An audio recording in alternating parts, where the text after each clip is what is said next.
요한복음 5장 1절에서 15절입니다. 그 후에 유대인의 명절이 되어 예수께서 예루살렘에 올라가시니라. 예루살렘에 있는 양문 곁에 히브리 말로 베데스드라 하는 못이 있는데 거기 행각 5이 있고 그 안에 많은 병자, 맹인, 다리 저는 사람, 혈기 많은 사람들이 누워 물의 움직임을 기다리니 이는 천사가 가끔 못에 내려와 물을 움직이게 하는데 움직인 후에 먼저 들어가는 자는 어떤 병에 걸렸든지 낫게 됨이러라. 거기 38해 되는 병자가 있더라. 예수께서 그 누운 것을 보시고 병이 벌써 오래된 줄 아시고 이르시되 내가 낫고자 하느냐. 병자가 대답하되 주여 물이 움직일 때에 나를 못에 넣어주는 사람이 없어 내가 가는 동안에 다른 사람이 먼저 내려가나이다. 예수께서 이르시되 일어나 내 자리를 들고 걸어가라 하시니 그 사람이 곧 나아서 자리를 들고 걸어가니라. 이 날은 안식일이니 유대인들이 병 나은 사람에게 이르되 안식일인데 내가 자리를 들고 가는 것이 옳지 아니하니라. 대답하되 나를 낫게 한 그가 자리를 들고 걸어가라 하더라 하니 그들이 묻되 너에게 자리를 들고 걸어가라 한 사람이 누구냐 하되 고침을 받은 사람은 그가 누구인지 알지 못하니 이는 거기 사람이 많으므로 예수께서 이미 피하셨습니다. 그 후에 예수께서 성전에서 그 사람을 만나 이르시되 보라 내가 나았으니 더 심한 것이 생기지 않게 다시는 죄를 범하지 말라 하시니 그 사람이 유대인들에게 가서 자기를 고친 이는 예수라 하니라. 아멘. 2016년에 한국에서 개봉한 영화 곡성에 이런 표현이 있습니다. 멋이 중헌디, 멋이 중헌냐고, 멋이 중헌지도 모르면서. 어린 딸이 아빠에게 하는 말입니다. 전라도 사투리인 이 말은 무엇이 중요한데, 무엇이 중요하냐고, 무엇이 중요한지도 모르면서를 뜻하는 내용입니다. 영화를 볼 때도 이 표현은 구수한 전라도 사투리와 함께 참 인상적이었지만 시간이 흘러서 이제는 영화의 내용이 무엇인지도 가물가물한 지금조차도 기억에 남아있는 명대사입니다. 왜냐하면 그 안에 담긴 메시지, 곧 당신의 삶에서 무엇이 중요한지 알고 살아가느냐라는 그 내용 때문입니다. 여러분에게는 무엇이 중요합니까? 이 질문은 한 사람의 일생을 결정하게 만드는 질문이기도 하지만 동시에 우리가 살아가는 사회의 갈등을 설명하는 질문이기도 합니다. 코로나 바이러스로 인해 씨름하고 있는 지난 몇 달 동안 우리는 두 정치 지도자들이 서로 다른 가치를 가진 두 그룹이 충돌하는 것을 보아왔습니다. 한쪽은 경제를 살려야 한다면서 확진자와 그리고 사망자 수가 증가하고 있음에도 불구하고 지금 당장 문을 열어야 한다며 해방하라라는 뜻의 리버레이시란 단어를 사용하기도 했죠. 다른 한쪽은 정치나 경제보다 사람의 생명을 더 우선시해야 한다며 의사와 그리고 과학자들의 의견을 받아들여야 한다고 주장을 했습니다. 서로 다른 두 입장이 충돌하면서 어디에 더 가치를 두느냐에 따라 무엇을 더 중요하게 생각하느냐에 따라서 다른 선택을 했고 우리는 그 결과를 뉴스를 통해 우리의 삶의 현장에서 직접 경험하고 있습니다. 조지 플로이드의 죽음으로 인해 촉발된 시위도 미국 사회의 오랜 인종차별에서 비롯된 일이기는 하지만 사실 그 이면에는 사람들의 인식 혹은 잠재의식 속에 무엇이 더 중요한지에 대한 그런 내용이 담겨 있습니다.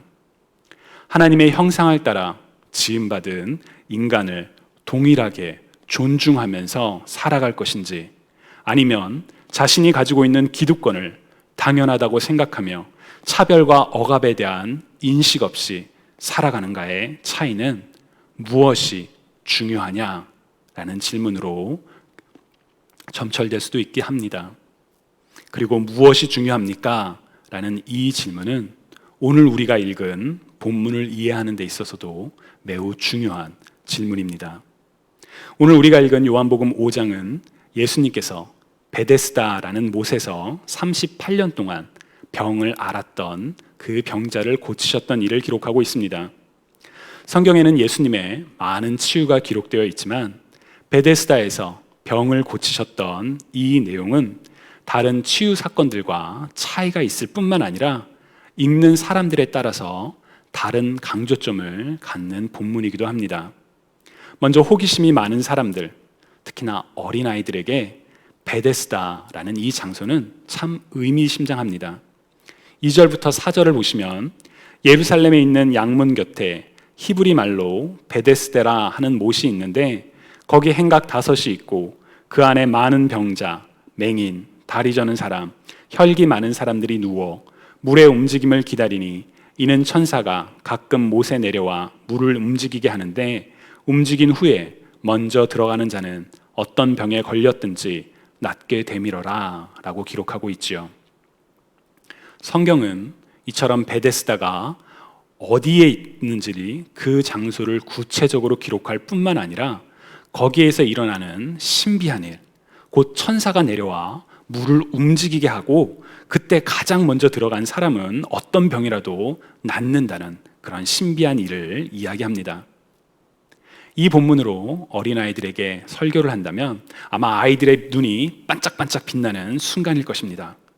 천사가 내려온다고? 물이 동한다고? 물이 동하는 게 도대체 어떤 거지? 그리고 게다가 그 순간 그 즉시 들어가면 어떤 병이 있는지 다 낫는다고? 궁금증이 꼬리에 꼬리를 물 뿐만 아니라 예수님의 치유 사건보다 베데스다라는 그 신비로운 장소를 더 기억하게 될지도 모르겠습니다. 제게도 아마도 어린 시절에 저도 그렇게 배웠던 탓이겠지만 베데스다라는 장소를 들으면 지금 설명한 내용들이 먼저 머릿속에 이미지로 그려집니다. 호기심이 많은 성인들에게도 이 본문은 여전히 궁금증을 자아내는 본문입니다. 여러분이 가지고 계신 성경이 개역개정이시라면 3절 후반부부터 4절을 자세히 보시기 바랍니다. 괄호가 쳐져 있지요. 그런데 어떤 성경에는, 예를 들어 쉬운 성경에는 3절 후반부부터 4절 괄호 안에 쳐 있는 내용이 없음이라고 표기되어 있고 아예 기록되어 있지 않습니다. 왜 성경이 이렇게 다를까요? 아니, 왜 성경에 없음이라는 표시가 있는 걸까요? 사실 우리가 읽는 성경에는 개역개정에도 없음, 가로 열고 없음, 가로 닫고라는 이 표현이 이곳 말고도 여러 곳에 존재합니다. 왜냐하면 우리가 읽는 성경의 장절 구분은 처음부터 존재했던 것이 아니고 중세 시대에 붙여졌기 때문입니다. 또한 성경은 처음부터 한 권의 책이 오늘날처럼 대량으로 복사되었던 것이 아니라 각각의 책이 여러 사람들의 손에 의해 기록되었기 때문에, 필사되었기 때문에 다양한 사본이 남아 있습니다. 문제는 성경의 장절을 이렇게 붙일 때 사용했던 성경 사본보다 더 오래 전에 만들어진 사본이 이후에 발견되면서 학자들은 오래된 사본에는 없는 내용이 이후에 기록된 사본에 있다면 이건 누가 쓴 거구나, 누가 더 덧붙인 거구나 라는 가설을 세우기 시작했습니다. 이런 경우 해당 부분을 가로 열고 없음, 가로 닫고라고 표시하거나 아니면 각주를 붙여서 다른 사본에는 이렇게 기록되어 있습니다 라고 성경은 기록을 합니다. 그래서 천사가 내려와 물을 움직이게 하고 움직임 후에 먼저 들어가는 자는 어떤 병에도 걸려도 낫는다 라는 표현은 4세기 이전의 사본에는 없는 내용이기에 가로를 쳐서 표현을 하거나 아니면 어떤 성경은 아예 없음이라고 기록을 하지 않습니다. 7절에서 병자가 대답하되 주여 물이 움직일 때에 나를 못에 넣어주는 사람이 없어 내가 가는 동안에 다른 사람이 먼저 내려가나이다 라고 기록되는 것을 보면 당시에 물이 움직일 때 병자가 낫는다라는 사람들의 인식이 있었던 것은 분명해 보입니다. 그렇기에 괄호로, 아예 없음이 아니라 괄호로 표시했다고 볼 수도 있지요. 이처럼 베데스다에 관한 구절들은 관찰자들의 호기심을 끄는 대목이라고 할 수 있습니다. 그러나 무엇이 중요합니까? 우리가 성경을 읽는 목적이 우리의 호기심을 위해서인가요? 그렇지 않죠. 우리가 성경을 읽는 목적은 살아계신 하나님을 알기 위해서, 살아계신 하나님을 말씀을 통해 만나기 위해서 우리는 성경을 읽습니다. 그렇기에 우리의 관심은 장소가 아닌 어떤 흥미로운, 어떤 신비로운 이야기가 아니라 예수님께 초점을 맞춰야만 합니다. 우리는 지난 2주에 걸쳐 예수님께서 병자를 고치셨던 내용들에 대해서 함께 말씀을 나누었습니다. 10명의 나병 환자를 고치셨던 일, 12년 동안 혈루병을 앓던 여인을 고치셨던 일을 함께 살펴보았지요. 이 두 가지 사건에는 공통적인 패턴이 있습니다. 먼저 고통을 받던 사람들이 주님께 나아옵니다. 주님이라면 나의 문제를 해결해 주실 수 있습니다 라는 믿음을 가지고 나아옵니다. 크게 소리를 치거나 아니면 뒤에서 몰래 옷을 만졌습니다. 주님께서는 이러한 이들의 부름에, 요청에 응답하시며 그들을 치유하셨습니다. 또한 단순히 질병의 치유만이 아니라 회복을 선포하셨지요. 기도로 구할 때 응답하시는 하나님, 완전히 회복시키는 하나님에 대해서 우리는 지난 2주 동안 살펴보았습니다. 그런데 오늘 본문에는 그러한 과정이 없습니다. 5절부터 9절을 보시면 예수님께서 먼저 병자에게 다가가서 내가 낫고자 하느냐라고 물으십니다. 환자는 38년 동안 병을 앓았던 이 사람은 예수님께 믿음으로 간구하지도 않았고 오히려 다른 사람이 먼저 물에 들어가서 자기가 낫지 못합니다 라고 말을 합니다. 심지어 요한복음 5장 후반부를 보면 자신을 낫게 한 이의 이름도 알지 못했습니다. 예수님이 누군지를 전혀 몰랐다는 것이지요. 그럼에도 예수님께서는 8절에 기록된 것처럼 일어나 내 자리를 들고 걸어가라 라고 말씀하셨습니다. 그리고 주님의 말씀대로 이 환자는 병이 나아서 자리에서 일어나 자리를 들고 걸어갈 수가 있게 되었던 것이지요. 왜 예수님께서 당시 베데스다에 치유를 간절히 소망하던 그 많은 병자들 중에서 단 한 명, 38년 동안 누워있던 이 사람을 주목하셨었는지, 예수님께 도움을 요청하지도 않았고 심지어 예수님이 누구신지에 대해서 알지 못했던 이 사람을 치유하셨는지 우리는 알 수가 없습니다. 그러나 중요한 것은 예수님께서 환자를 38년 동안 질병으로 고통받던 이를 치유하셨다라는 사실입니다. 비록 그가 예수님이 누구인지를 알지 못했음에도 불구하고 먼저 다가오셔서 그를 치유하셨습니다. 그리고 우리도 이와 비슷한 일을 이미 경험했죠. 우리가 예수 그리스도를 알기 전에 먼저 이 땅에 오셔서 우리가 죄인이라는 사실을 깨닫기도 전에 먼저 이 땅에 오셔서 십자가로 완전한 대속을 완성하셨고 부활의 첫 열매로 우리에게 부활의 소망을 주신 예수님께서도 우리에게 먼저 다가오셨기 때문입니다.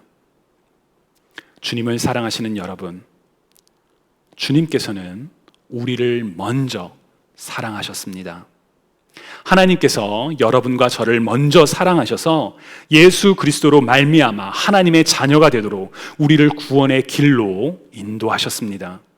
하나님의 그 놀라운 사랑과 은혜를 기억하며 감사와 찬양의 삶을 살아가는 저와 여러분이 되시기를 간절히 축원합니다.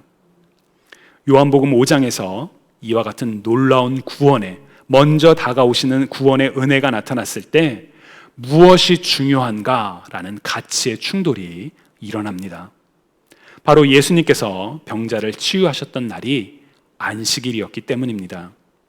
16절을 보시면 그러므로 안식일에 이러한 일을 행하신다 하여 유대인들이 예수를 박해하게 된지라 라고 성경은 기록합니다. 이어지는 요한복음 5장 후반부 전체는 안식일에 병을 고치신 예수님을 심판하고자 했던 사람들에 대한 예수님의 답변, 곧 잘못된 것에 가치를 두고 있던 세상에 대한 예수님의 심판의 메시지가 담겨 있습니다. 그렇다면 왜 안식일이 문제가 되는 것일까요? 바로 무엇이 중요한가? 라는 질문이 그 안에 담겨 있기 때문입니다. 율법을 강조하던 바리새인과 제사장들에게 안식일은 율법을 잘 지키고 있는지 그렇지 않은지를 보여주는 가시적으로 드러나게 하는 기준이었습니다. 본래 하나님께서 안식일을 거룩하게 지키라고 하셨던 이유는 출애굽기 20장과 신명기 5장에 각각 기록되어 있습니다. 출애굽기 20장을 보면 여호와께서 6일 동안 창조를 마치시고 7일째 안식하셨기에 여호와를 기억하여 안식일을 거룩하게 지키라고 말씀하셨습니다. 영이신 하나님께서는 육체를 가진 우리처럼 피곤함을 느끼시는 분이 아니십니다. 그럼에도 안식하셨던 것은, 멈추셨던 것은 바로 창조의 완성을 뜻하는 것이었습니다. 그리고 인간들은 그 안식일을 거룩하게 지킴으로써 창조주 하나님을 기억하고 그날을 구별되게 거룩하게 보낼 수 있었던 것이지요. 또한 신명기 5장을 보면 하나님께서는 모든 사람들이 안식일을 거룩하게 지킬 것을 말씀하시면서 이집트에서 노예였던 이스라엘을 구원하셨던 하나님을 기억하라 라고 말씀하셨습니다. 즉 안식일을 거룩하게 지킴으로 우리는 우리를 구원하신 하나님을 기억하라는 것이지요.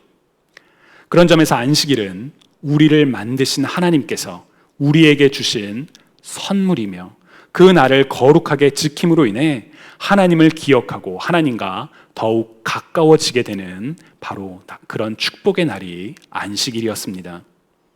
그러나 율법을 강조하던 이들에게 겉모습과 사람들의 눈치를, 사람들 앞에서의 자신의 체면을 신경 썼던 이들에게 안식일은 하나님을 기억하는 날이 아니라 아무런 일도 해서는 안 되는 날, 곧 자신들의 경건의 척도를, 자신의 영적인 성숙함을 보여주는, 그리고 남을 판단하는 그런 도구가 되었습니다. 반면 예수님께서는 날에 상관없이 병자들을 치유하셨습니다. 안식일이라 할지라도 고통을 받는 이들을 보시면 그들의 고통을 외면하지 않으시고 치유하셨습니다. 안식일이 사람을 위하여 있는 것이지 사람이 안식일을 위하여 있는 것이 아니라고 말씀하셨고, 인자는 안식일의 주인이며 아버지께서 일하시니 나도 일한다 라고 말씀하시면서 날에 상관없이 그날이 안식일이라 할지라도 사람들의 체면을, 그런 것을 의식하지 않으시고 치유하셨지요. 율법을 지키는 겉모습보다 율법이 주어진 근본적인 이유, 곧 하나님의 자비를 따라, 사랑을 따라 행동하셨습니다. 율법의 겉모습, 경건의 외양을 더 중요시하게 여겼던 이들은 예수님의 주장을 받아들일 수가 없었습니다. 심지어 예수님이 하나님의 아들이심이 드러났을 때 참을 수가 없었죠. 결국 율법의 정신과 율법의 외형 중 무엇이 더 중요한가를 놓고 가치의 충돌이 일어났고 사람들은 예수를 죽이기로 결심했습니다.